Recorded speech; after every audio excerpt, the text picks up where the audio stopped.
Interaction है शायद मेरा आप लोगों से।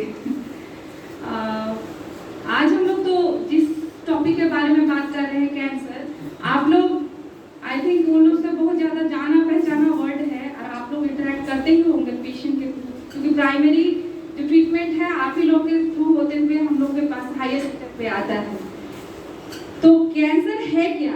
एक्चुअली कैंसर है एक सिस्टमिक डिजीज है जो कि अनकंट्रोल्ड सेल का प्रोलिफरेशन हो जाता है बॉडी में।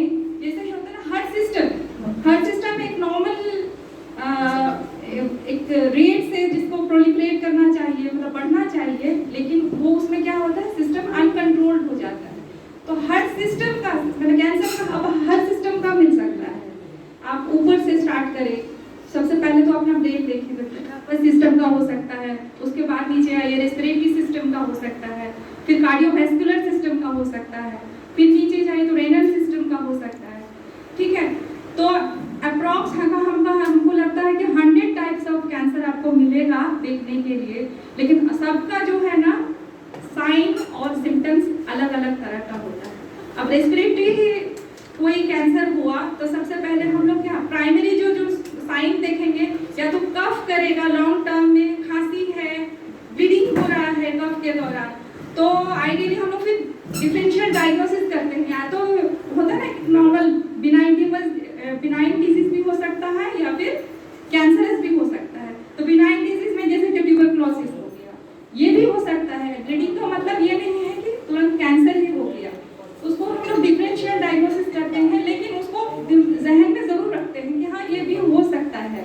फिर आइडियली हम लोग के फील्ड में आता है जो एज ए पैथोलॉजिस्ट, हम लोग फिर उसको आगे उसको क्योर करते हैं। तो मेन है कि साइन सिम्टम्स को बहुत ध्यान से देखना होता है, क्योंकि आगे चल के आपके इसी साइन सिम्टम्स के ऊपर में ही आपका ट्रीटमेंट का बेसिस रहता है। ठीक है, जैसे कि ब्रोंकियल कार्सिनोमा हुआ तो आप लॉन्ग टर्म अगर आप खांसी कर रहे हैं तो स्पूटम का टेस्ट जरूर कराएंगे। ठीक है, तो ब्रोंकियल वॉशिंग होता है। हायर सेंटर पे जाएंगे तो अलग अलग तरह का डिफरेंट टेस्ट होता है। तो आइडियली कैंसर का जो ट्रीटमेंट है उसमें आपको chemotherapy, radiation therapy, onco surgery हो जाता है। 3 तरह का चीज होता है। तो केमोथेरेपी आपको फर्स्ट ये है जो आपको जो प्रोग्रेसिव जो सेल है, जो सेल प्रोग्रेस कर रहा है या अनकंट्रोल्ड प्रोलिफरेशन है, उसको रोकने के लिए केमोथेरेपी होता है। लेकिन आइडियली जब ये थेरेपी चलता है तो आपका नॉर्मल सेल का भी डेथ होता है। जनरली आप लोग देखे होंगे बाल उड़ जाते हैं केमोथेरेपी के अलावा, क्योंकि नॉर्मल सेल भी आपको साथ में डेथ हो रहा है। लेकिन फिर क्या हो रहा है, लेकिन उसमें कंट्रोल करता है, जो इन्हिबिशन को लेके आता है। उसके बाद अगर जरूरत पड़े तो मान लीजिए सर्जरी फैल जा रही है, जरूरी नहीं है कि कैंसर, अगर मान लीजिए लंग कैंसर है तो लंग तक ही सीमित रहे, ये ब्लड के थ्रू, लिम्फ नोड के थ्रू हर सिस्टम में ट्रेवल कर सकता है, वो आखिरी स्टेज होता है। अगर मेटास्टेसिस हो गया, इस सिस्टम के प्रोसेस को हम लोग मेटास्टेसिस बोलते हैं। जैसे ब्लड कैंसर है, ब्रोंकियल कैंसर हो गया, तो ब्लड के थ्रू वो किसी और सिस्टम में भी जा सकता है, कार्डियोवैस्कुलर सिस्टम में चला गया या रीनल सिस्टम में चला गया, तो वहां पे जाके फिर दोबारा प्रोलिफरेट करेगा।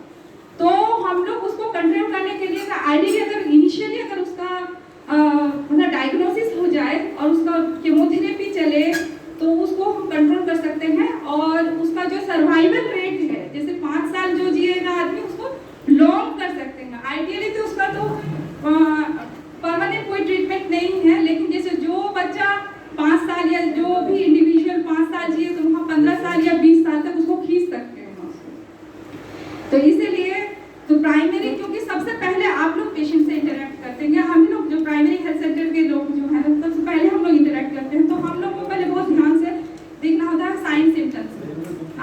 और दूसरा है कि आप लोग रेफर करें उस पेशेंट को, क्या उसको उस डिजीज को पहचान करके हायर सेंटर तक रिकमेंड कर सके। ये हम लोग का जो मेन जो मकसद है इस प्रोग्राम का वही है। आज इससे आगे और क्या बोले, आप लोग तो बहुत ज्यादा ही जागरूक हैं, आप लोग यहाँ पे प्रेजेंट हैं, इसके लिए काफी आप लोगों का शुक्रिया। आगे इस प्रोग्राम को बढ़ाएंगे।